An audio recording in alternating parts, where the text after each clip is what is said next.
안녕하세요 여러분. 정말 더운 월요일입니다. 자, 오늘 코스피와 코스닥은 모두 상승으로 마감이 되었습니다. 오늘 코스피 지수는 플러스 0.31% 상승으로 마감이 되었습니다. 장 초반부터 코스피 지수는 이렇게 상승으로 출발했으나 상하이 종합지수가 개장되면서 상승폭을 축소하고 하락으로 전환이 되었으며 장막판 20분을 남겨두고 결국 상승으로 전환되었습니다. 하지만 오늘 코스피와 코스닥 지수 자체는 상승이 나왔으나 이렇게 상승과 하락 종목을 보시면은 하락한 종목이 더 많으며 지난주에 선물을 대량으로 매수했던 외국인 투자자는 오늘 또 이렇게 코스피와 코스닥 그리고 선물까지 다시 한번 매도하는 모습을 보여주었습니다. 자, 그런데 이번 주에는 정말 많은 이벤트가 여러분을 기다리고 있습니다. 미국 FOMC 회의에 의사록도 공개될 예정이며 미국의 1분기 GDP 경제 성장률 역시 이번 주에 발표가 됩니다.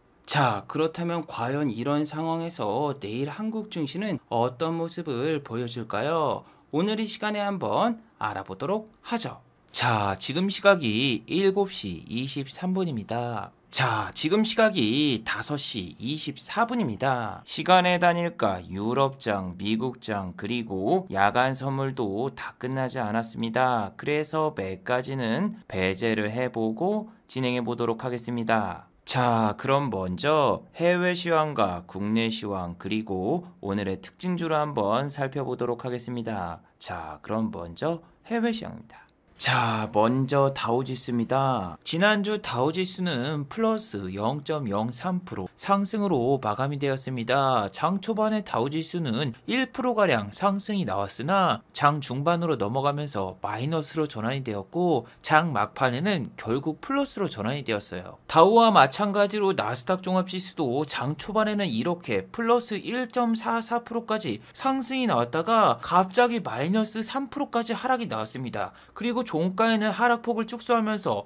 결국 마이너스 0.30% 하락으로 마감이 되었습니다. 지금 여러분 다우와 나스닥의 변동성이 정말 심한 게 보시면은 오늘 아침까지만 해도 S&P 500과 나스닥 야간 선물이 거의 1% 이상 상승이 나왔습니다. 하지만 지금은 어떤가요? 장중에 이렇게 상승했던 야간 선물이 다시 하락을 했고 유럽 증시 같은 경우에는 일단 지금 상승으로 출발하고 있는데 지금 이렇게 다우와 나스닥이 변동성이 심한 이유는 뭘까요? 네, 바로 이번 주 5월 26일 날 있을 미국 FOMC 회의 의사록 공개와 미국의 1분기 경제 성장률 발표에 대한 경계감 때문에 시장이 이렇게 크게 흔들렸습니다. 특히 여러분 지난주 이 영상을 보신 분들은 다들 기억하고 계시겠지만 지난주 금요일에는 중국 인민은행에서 지준율 인하와 금리 인하 정책을 발표했었죠.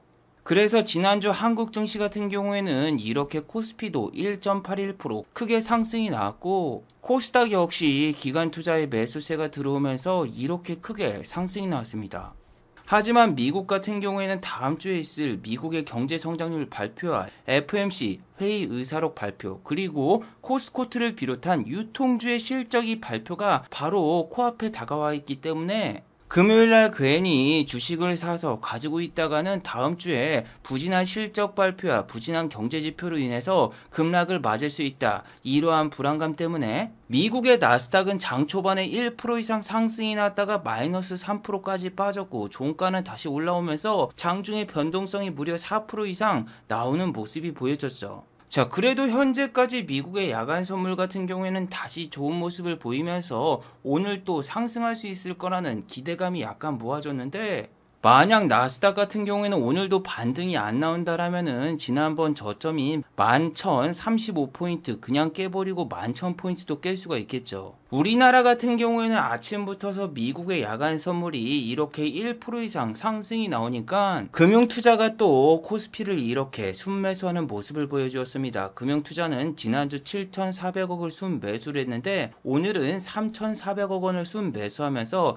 이틀 동안 코스피를 1조 원 넘게 순매수하는 모습을 보여줬어요. 자, 그런데 금융투자가 오늘 코스피를 3천억 넘게 순매수를 했는데 자, 기간 합계를 보시면은 오늘 기간 투자자는 코스피를 고작 1600억밖에 매수하지 않았어요. 자, 그 뜻은 금융투자를 제외한 다른 기관들이 주식을 매도했다는 이야기인데, 자, 구원투수 연기금 같은 경우에는 참 약삭빠르게 오늘 이렇게 600억을 순매도하는 모습을 보여주었습니다. 최근에 연기금이 1000억 원대 혹은 2000억 원대 순매수가 들어와도 금융투자하고 똑같이 일주일 안에 물량을 모두 다 정리를 해버려요. 자, 그리고 지난주에는 외국인 투자자가 이렇게 코스피의 선물을 1조 원가량 순매수를 했습니다. 하지만 여러분, 8일 전과 똑같습니다. 외국인 투자자는 지난번에도 1조 원 이상 선물을 순매수했지만 그 당시에도 잠깐 선물을 매수하고 그 다음날 반을 팔아치웠던 것처럼 오늘도 똑같습니다. 오늘도 외국인 투자자는 지난주에 샀던 선물의 3분의 1 정도를 매도하는 모습을 보여주었어요. 그리고 오늘도 코스피와 코스닥 지수 자체는 상승이 나왔지만 상승과 하락 종목을 보시면은 코스피 같은 경우에는 하락 종목이 상승 종목보다 더 많으며, 이건 코스닥 역시 마찬가지죠. 코스닥 역시 하락 종목이 735 종목이고 상승 종목은 고작 647 종목밖에 되질 않습니다. 특히 지난주에는 바이든 대통령이 방한을 하였고 정의선 현대차 회장과 면담도 가졌었죠.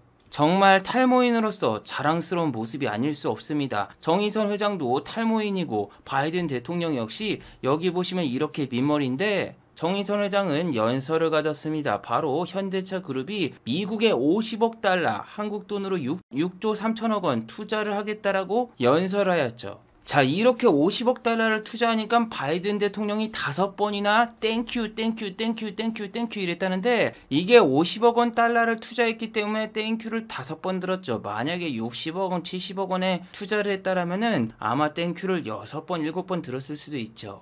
자, 그런데 저렇게 정의선 회장의 연설에도 불구하고 오늘 자동차 관련주는 별 볼 일도 달 볼 일도 없었습니다. 구형테크 같은 경우에는 오늘 무려 마이너스 11.00%의 급락이 나왔는데, 주식이 여러분 이렇게 무섭습니다. 5월 19일 같은 경우에는 처음에 기사가 나오고 장중에 6%까지 상승했다가 그 뒤로 고점을 한 번도 돌파하지 못하고 그 다음날은 마이너스 3%가 빠졌고 오늘은 또 마이너스 11%가 빠졌습니다.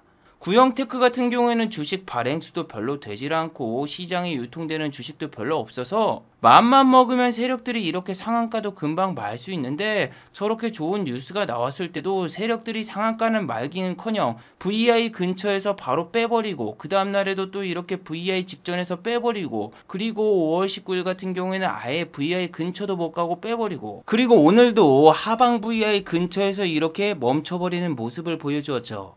물론 구형테크 같은 경우에는 시간의 단일가에서도 1.35% 추가적인 하락이 나오면서 시간의 단일가에서는 하방 VI를 찍었지만 시간의 단일가에서는 여러분 하방 VI가 적용이 되지 않습니다. 오히려 네온사인, 네온테크 같은 경우에는 뜬금없이 이렇게 오늘 27.33%가 상승이 나왔는데, 정의선 회장의 연설에서는 로보틱스와 도심공항 그리고 자율주행, UAM, 도심항공 모빌리티 서비스에 투자를 한다라고 밝히면서 네온테크가 이렇게 27%나 올랐죠. 그리고 시간의 단일가에서는 네온테크는 상한가를 말았습니다. 아니, 그런데 여러분, 네온테크 같은 경우에는 아무리 이렇게 거래량이 터져봤자 뭐라고 해야 되나?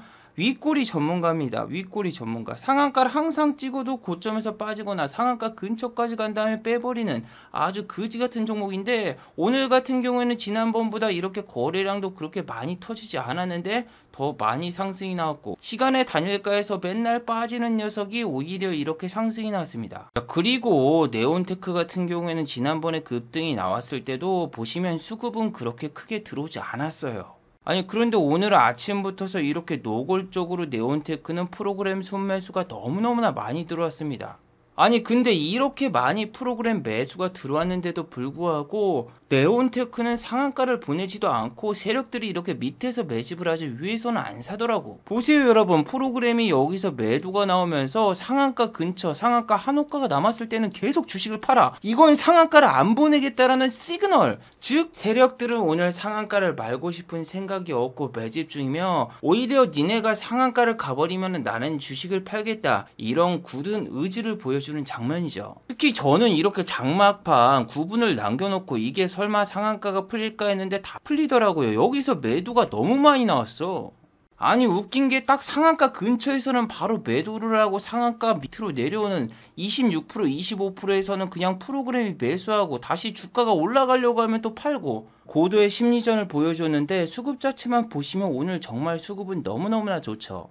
그런데 이런 수급에 연연하실 필요가 없는 게 6월 9일 같은 경우에도 보시면 금융투자가 외국인 투자자가 아까 매수했던 수량보다 더 많은 수량을 매수했지만 그 뒤로 주가가 오르긴커녕 이렇게 위에서 팔아치우면서 주가는 더 내려갔습니다. 그래서 네온테크가 내일 아침에 갭이 뜨면은 고점에서 또 차익 실현을 할 걸 생각해야지 얘네가 뭐 점상, 2연상, 3연상 갈 거는 솔직히 무리입니다. 자, 그리고 여러분 이번에 바이든 대통령이 왔을 때 남북관계 개선을 위해서 어떻게 힘을 쓸 것인가 이런 이야기도 나올 것으로 봤는데 기자들이 바이든 대통령에게 이렇게 질문을 했습니다. 김정은에게 할 말이 있는가? 그러자 헬로키티 이렇게 한마디만 하고 더 이상 이야기를 꺼내지 않았습니다. 자, 그래서 오늘 코스피와 코스닥이 모두 다 상승이 나왔는데 대북주인 아난티는 오늘 이렇게 마이너스 0.25% 하락으로 마감이 되었고 인디에프 역시 마이너스 2.89% 하락으로 마감이 되었습니다. 반면 전쟁 관련주 빅텍 같은 경우에는 이렇게 플러스 0.60% 상승이 나왔는데 대북주라던가 방산주 뭐 양쪽 다 그렇게 큰 상승 큰 하락도 나오지 않으면서 예전 트럼프 대통령 때와는 상당히 상반되는 모습을 보여주었죠. 하나 에어로스페이스 같은 경우에도 오늘 보시면은 1.76%가 상승이 나왔지만 음봉으로 마감이 되었습니다.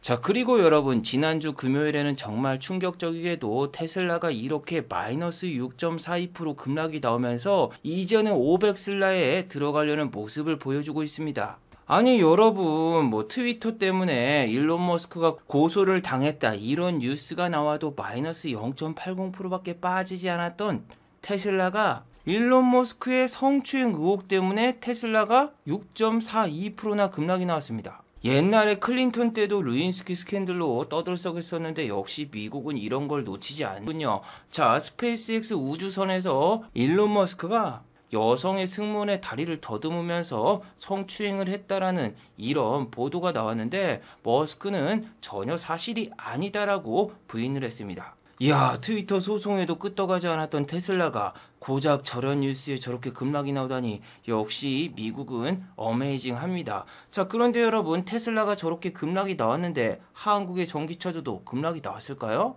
네, 일단 지난주에 급등이 나왔던 에코프로는 이렇게 마이너스 2.97% 하락이 나왔습니다. 지난주에 순매수를 했던 외국인 투자자는 지난주에 매수했던 수량보다 더 많은 물량을 오늘 하루 만에 던졌고 기관은 일편단심 민들레처럼 연일 매도 중입니다. 자, 그리고 지난주에 상한가를 갔던 종목 중에서 대주산업이라는 종목이 있어요. 그런데 보시다시피 대주산업은 전기차 관련주가 아니고 전기차랑 전혀 무관해요. 오히려 대주산업 같은 경우에는 무슨 종목입니까? 러시아와 우크라이나 전쟁 관련주, 곡물 관련주입니다. 자, 그런데 금요일날 이렇게 장 초반부터서 대주산업 같은 경우에는 상한가를 말아버렸죠. 자, 그러니까 대주전자하고 이름이 비슷한 대주전자 재료가 똑같이 이렇게 상승이 나오더군요. 물론 지난주에는 코스닥 지수가 이렇게 올랐기 때문에 굳이 대주전자 재료가 대주산업 때문에 올랐다고 말하기도 그렇지만 자, 일단 대주전자 재료는 오늘도 10만원권을 유지하면서 이렇게 플러스 0.50%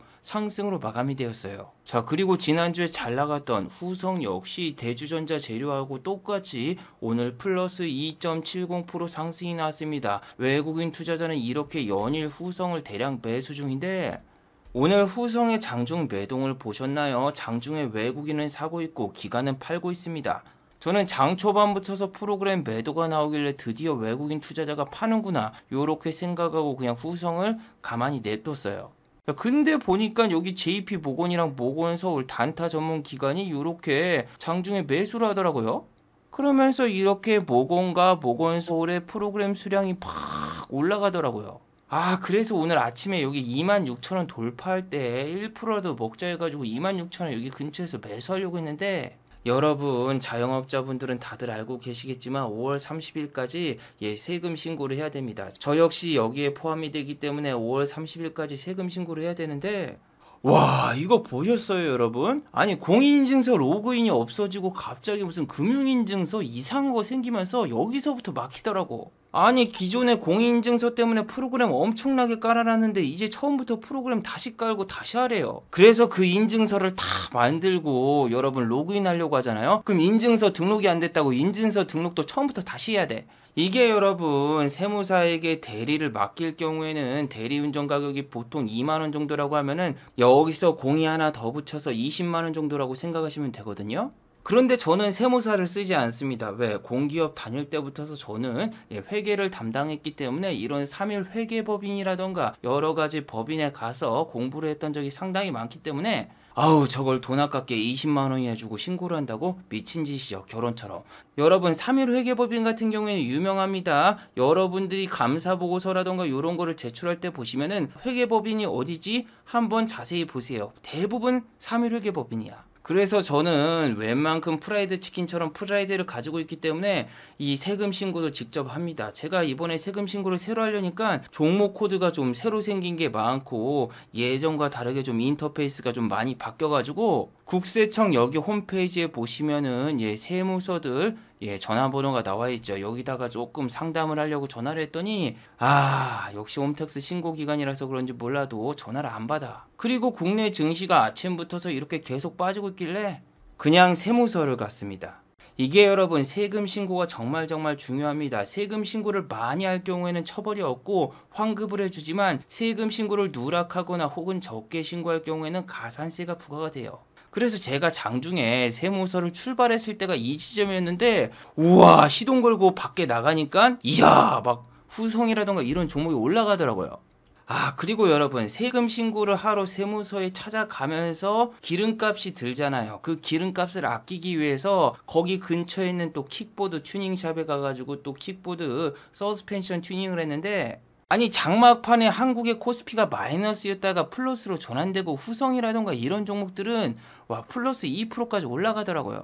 아니 제가 분명히 출발하기 전까지만 해도 코스피라던가 코스닥이 이렇게 음봉으로 빠지고 내려가더니 내가 이제 좀 밖에서 이제 장을 제대로 못 보는 그런 시점이 오니까 세력들이 그냥 지수를 끌어올리더군요. 그런데 여러분 누누이 말씀드리지만 진짜 5월달을 조심해야 되는 게 이런 거 보신 분 있을 거예요. 주식 BJ라던가 코인 BJ라던가 혹은 레전드 역행분들이 5월달에 세금 신고를 하려고 돈을 막 꺼내놨어. 저 같은 경우에도 적금을 하나 깨놓고 돈을 준비했는데 비트코인이 급락이 나오고 있다 혹은 코인이 상승 중이다 이러면은 코인 같은 경우에는 당일 출금이 되기 때문에 잠깐 내가 가진 이 목돈 갖다가 요런 데서 들어가가지고 사치고 나오면은 돈 벌 수 있을 것 같은데 요런 생각에 루나 같은 코인 샀다가 하루 만에 마이너스 97% 찍고 돈을 다 날리신 분들이 상당히 많습니다. 루나 코인의 권도영 씨 같은 경우는 여러분 사기 쳐놓고 싱가포르에서 지금 도주했다라는 소식이 나오고 있죠. 아무튼 여러분 주식도 그렇고 코인도 그렇고 이 세금 신고하려고 돈을 빼놓은 게 있으면은 내가 이런 위메이드 맥스든 뭐든 종목에 들어갔다가 꼭지에서 물렸어. 근데 한 마이너스 5%야. 그러면은 내가 지금 수중에 가지고 있는 돈이 있기 때문에 잠깐 물 타서 빠져나오자 이런 생각을 갖게 되는 경우가 많아요. 이렇게 상한가 가다가 밀려가지고 종가에 잠깐 끌어올리면은 세력들이 이런 데서 던져버릴 수 있기 때문에 오히려 손절을 해줘야 되는데 돈이 있으면 저기서 물 타서 손실 비중을 낮춘 다음에 다음날 아침에 갭이 1%에서 2% 정도 뜨면은 그때 본절에 나오거나 혹은 수익으로 빠져나와야지 이런 생각을 하는데 위메이드 맥스도 보시면은 시간에서 이렇게 밀린 모습이 나오죠. 저는 여러분 주식으로 돈을 벌면은 적금으로 전환을 합니다. 적금도 그냥 적금이 아니라 직접 오프라인으로 가서 만들면은 출금을 할 수가 없게 되는 이런 적금을 들거든요. 그런데 불과 작년까지만 해도 미친놈 취급을 했죠. 아니 왜 지금 비트코인이라던가 무슨 선물이라던가 이런 거 아무거나 해도 돈 벌 수 있는 이런 상황에 통장에다 돈을 썩혀놓고 있냐고. 근데 결과적으로는 어떤가요? 네, 썩혀놓길 정말 잘했죠. 8천만 원이 갔던 비트코인이 이제는 3천만 원이고 이렇게 막 4만 원, 5만 원 갔던 코인이 지금은 10분의 1 토막이 나서 5천 원밖에 안 하고 물론 여러분 이번 연도에는 피해라던가 손실이 없었지만 작년에는 몇 번이나 청산을 당해서 정말 힘든 나날을 겪고 지금은 코인이라던가 이런 걸 잘 쳐다보고 있지 않죠. 이게 여러분 적금도 그냥 온라인에서 만든 적금은 바로 해지가 가능하니까 아무런 안전장치가 없고 오프라인에서 만든 적금 같은 경우에는 본인이 또 찾아가지 않으면 해지가 안 되기 때문에 안전장치가 어느 정도 되어 있단 말이에요. 물론 이자는 더 적습니다. 오프라인에서 만든 통장은. 지금은 여러분이 막 증시가 바닥이고 반등장에서 먹어야지 이렇게 무리하다가는 하루 만에 큰 손실을 볼 수 있는 게, 자, 지난주 KC피드도 무슨 식용유 대란이 온다, 계란 대란이 온다, 이런 뉴스 몇 개 뿌려놓고 세력들은 이렇게 하루 사고 그 다음날 다 팔아치우고 튀우고 개인만 물리고, KC피드 같은 종목 개인 투자자분들이 좋아하는 이 볼린저 중앙선보다 아래쪽인 5일선, 이 5일선에서 반등 이렇게 나와가지고 여러분들이 반등 나왔을 때 팔아가지고 한 1%에서 2%라도 수익을 챙겼으면 되는데, 괜히 저렇게 욕심부리다가 이렇게 시간에 다닐까 해서 마이너스 2%까지 밀려버리고 줬던 수익도 못 챙기고 내일 개파락으로 시작하면서 결국에는 손실로 탈출할 수도 있습니다. 아니 여러분, 현대차도 보세요. 정의선 회장이 바이든 대통령하고 만나가지고 무슨 이야기를 해도 주가가 반응이 없어. 아니 기아차도 오늘 외국인이 이렇게 다 팔아버리고 튀고, 거기다가 현대가 무슨 도심 항공이라던가 자율주행 로보틱스 로봇 사업에도 힘쓴다고 얘기해도 로봇 관련주가 움직이나요? 휴림 로봇 같은 경우에는 오늘 플러스 1.75% 상승으로 마감되었지만 외국인 투자자의 이렇게 투매가 나오고 오늘 이렇게 음봉으로 마감되었고, 로보로보 같은 경우에는 오히려 마이너스 1.49% 하락으로 마감이 되었어요. 거기다가 삼성전자하고 밀접한 주식 테스 같은 경우에는 지난주에 242억 원 규모의 반도체 제조 장비를 수주했다는 뉴스가 나왔어도 이게 뭡니까? 바이든이 뭐 삼성전자 공장 방문해도 주가가 안 오르고 수주 장비를 계약해도 오늘 이렇게 마이너스가 나오고, 그리고 지난주에 장중에 이렇게 마이너스 20% 급락이 나왔던 한컴 MDS 오늘 보시면 마이너스 9.54% 또 급락 나왔죠. 자, 차트 매매를 하시는 분들 같은 경우에는 보통 17,000원이라던가 혹은 15,500원 요런 데다가 걸어놓고 잠깐 투매잡기 매매를 하시는 분들도 많을 텐데 그런 게 지금은 안 통하죠. 장중에 여러분 반등다운 반등이 한 번도 없이 그냥 쑥 밑으로 다 빼버리는 게 지금 증시더라고요.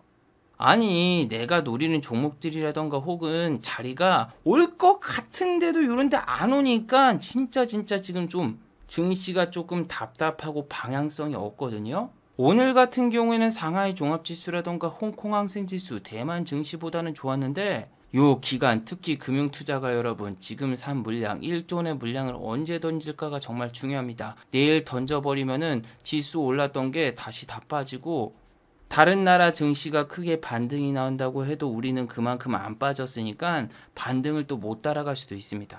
오늘 상한가를 간 종목도 동전주, 한창, 반기문 시테마주죠. 이런 종목 같은 경우에는 재무제표 보시면 아시겠지만 이런 종목 잘못 매수하다가는 상패당합니다. 아니 한창이 무슨 플라스틱 관련주로 오늘 올랐는데, 한창은 이 녀석은 소화기 분말, 소화기 관련주예요. 아니 정작 원래 있던 플라스틱 관련주를 하나도 안 움직이는데, 그래서 지금 한국 증시든 세계 증시든 방향성이 확실히 나오지 않은 상황이라서 여러분들이 너무 무리한 베팅을 절대로 하지 마시길 바랍니다. 자, 마지막으로 한번 정리해 보도록 하겠습니다. 1번 상한가에서 프로그램 매도가 계속 나오는 종목은 건드리지 마세요. 오늘 상한가를 갈 수 있었던 네온테크는 상한가만 가면은 프로그램 매도가 쏟아져 나왔습니다. 이건 기관이든 외국인이든 한 주체가 상한가를 보내지 않겠다라는 절대적인 의지를 보여주고, 그걸 보고 또 투자자분들의 투심도 꺾일 수 있기 때문에 웬만해서 이런 종목이 상한가를 가든 말든 추격 매수는 절대로 하지 마시길 바랍니다. 두 번째, 미국의 경제 지표를 주목해 보도록 하죠. 자, 지난주도 그렇고 이번 주에 발표되는 유통주의 실적은 대부분 안 좋을 거예요. 이렇기 때문에 미국의 1분기 경제 성장률은 상당히 침체되고 안 좋을 확률이 높습니다. 미국 증시가 오늘 반등이 나와도 이틀 뒤에는 미국의 경제 성장률 발표와 FOMC 회의 의사록이 공개되기 때문에 투심이 순식간에 꺾일 수 있기 때문에 미국 증시가 오늘 크게 반등이 나와도 너무 흥분하지 마시길 바랍니다. 자, 유튜브 광고도 끝까지 시청해 주시면은 정말로 고맙겠고, 좋아요와 구독하기도 많이 눌러주시면은 정말로 고맙겠습니다. 아, 그리고 또 어제 생방송 전에 저를 후원해 주신 정말 고마운 분들이 계셨네요. 네, 제 유튜브 영상 밑에 있는 투네이션 후원하기 버튼을 눌러주시면은 저를 후원해 주실 수 있는데, 아, 제가 착각했네요. 오늘은 후원해 주신 분이 아무도 안 계셨습니다. 자, 다들 수고하셨고 즐거운 평일 되시기 바랍니다. 다들 수고하셨습니다.